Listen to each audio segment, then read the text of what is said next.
Poucos minutos, grandes reflexões. Uma análise da vida, da história e da sociedade através de uma ótica bíblica e dos preceitos fundamentais de Cristo Jesus, com o pastor Adélio Júnior, pastor da Igreja Congregacional de Centro Sé, Bahia. Eu estou num outro lugar em Centro Sé. Aqui é uma construção feita de pedras chamada de Moncororô. É algo típico aqui da região. Eu escolhi, junto com os meninos aqui, esse cenário para ter uma reflexão hoje um pouco diferente. Eu quero falar sobre os tijolos da minha compreensão formam a casa da minha existência. Os tijolos da minha compreensão formam a casa da minha existência. E tudo isso começou quando eu comecei a me perguntar por que pessoas que servem ao mesmo Deus, que ouvem as mesmas coisas, as mesmas pregações, têm resultados tão diferentes na vida. Será que tudo é fruto de uma predileção divina? Ou será que tem muito das escolhas humanas? E é sobre isso que eu quero fazer você pensar esse tempo comigo, né? Se você é crente, se você busca, se você ora, o que alterou? Por que pessoas têm resultados tão diferentes? A nossa compreensão, ela vai formar a casa da nossa existência. Você precisa entender primeiro que não é todo mundo que você deve ouvir, falar ou pensar.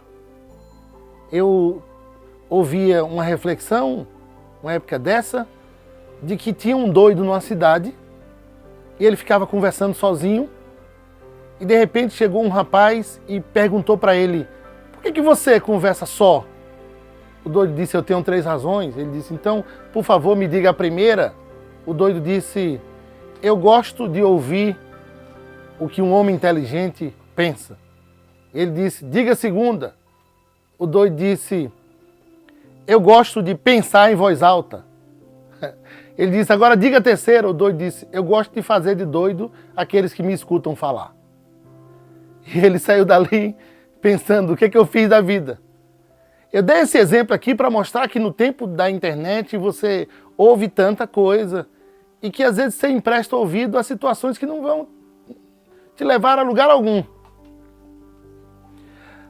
A outra situação que eu quero fazer você pensar é: na sua vida vai ter coisas que você não vai conseguir mudar. Por isso, aceite o que não pode ser mudado, para que você tenha uma compreensão melhor da vida. 2 Coríntios, capítulo 12 e o verso 9. Então ele me disse: a minha graça te basta, porque o poder se aperfeiçoa na fraqueza.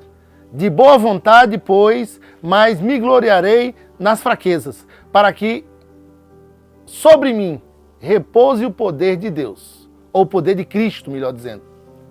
E aí, quando eu começo a imaginar nisso, aqui é Paulo pedindo para que Deus tire o espinho da carne. E Deus responde isso a Paulo. Eu fico imaginando, eu sou cego, eu nasci cego, tenho 47 anos, e diante disso, teve uma hora que eu tive que me bater com essa realidade. Eu estudei numa escola que tinha 76 cegos, junto comigo, óbvio. E naquele momento, eu conheci várias pessoas, alguns que não aceitavam o fato, conheci alguns que lidavam como eu, lidavam bem com a situação, sabia que não podia mudar e já lidava bem, e conheci outros que viviam na expectativa de: vou fazer uma cirurgia, vou resolver, e até hoje nunca resolveram. Resultado: por que eu estou falando isso tudo? Porque eu aprendi que tem coisas que não vão ser mudadas na vida. Não que Deus não possa mudar, mas tem situação que não vai ser mudada. Eu aprendi a lidar com a minha situação. Eu aceitei, e quando eu li o texto de Paulo, quando Paulo diz: eu vou de boa vontade, pois, mas me gloriarei nas fraquezas. De boa vontade. Se você é fraco, você sabe o seu ponto fraco, a sua dificuldade, enfrente o que você tem de boa vontade. Porque de vontade ruim vai ser pior. É melhor de boa vontade. E essa compreensão é o que muda. Por exemplo, se você olha para a parábola dos talentos, vamos olhar a parábola dos talentos comigo. Quando você vê a questão dos talentos, Mateus 25, lá diz que Deus deu a cada um conforme a sua capacidade. Preste atenção que aqui tem a questão da capacidade inclusa. E é isso que me motiva quando eu começo a pensar nisso. Deu 5, a outro deu 2 e a outro deu 1. E o texto diz, a cada um conforme a sua capacidade.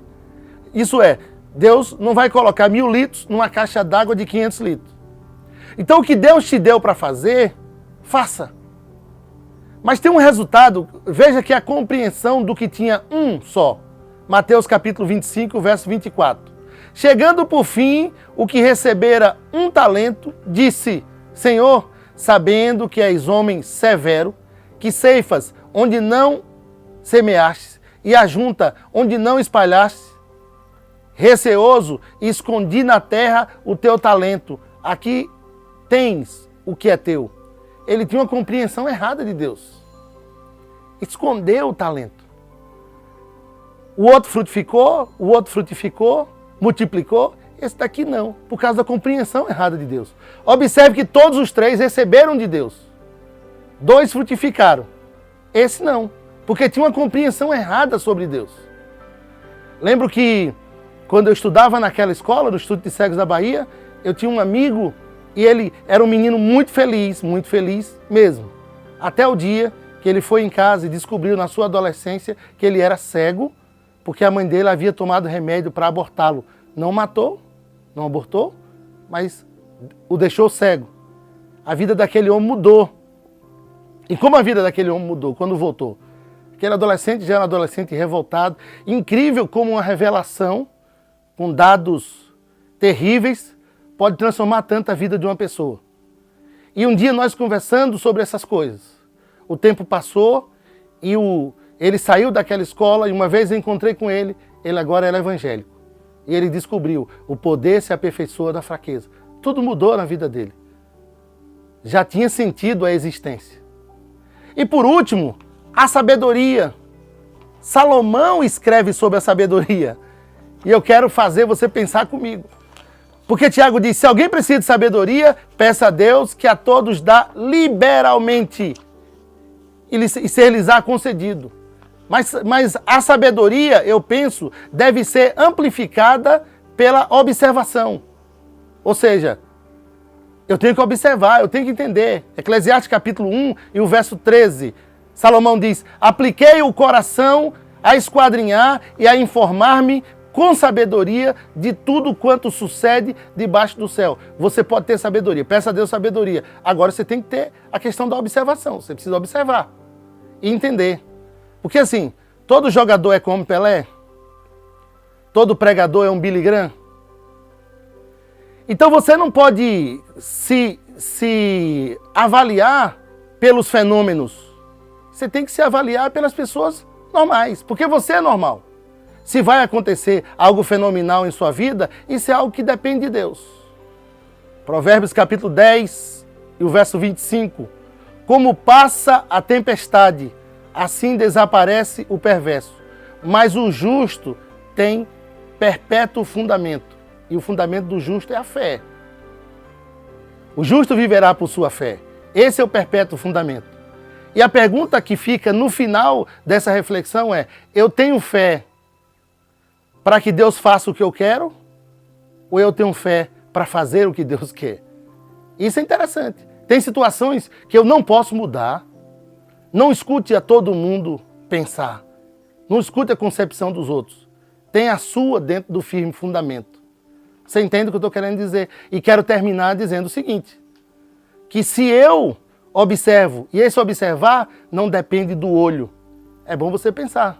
Todo deputado se transformou em presidente como Bolsonaro. É bom você pensar. E a observação, essa não depende do olho físico, essa depende da compreensão, que é fruto da sabedoria que desce do alto. Os tijolos da minha compreensão formam a casa da minha existência. Exista compreendendo que é necessário crer para compreender e compreender para crer. Deus te abençoe. Inscreva-se no canal, deixe seu like e marque o sininho para ser avisado de nova postagem. Deus te abençoe.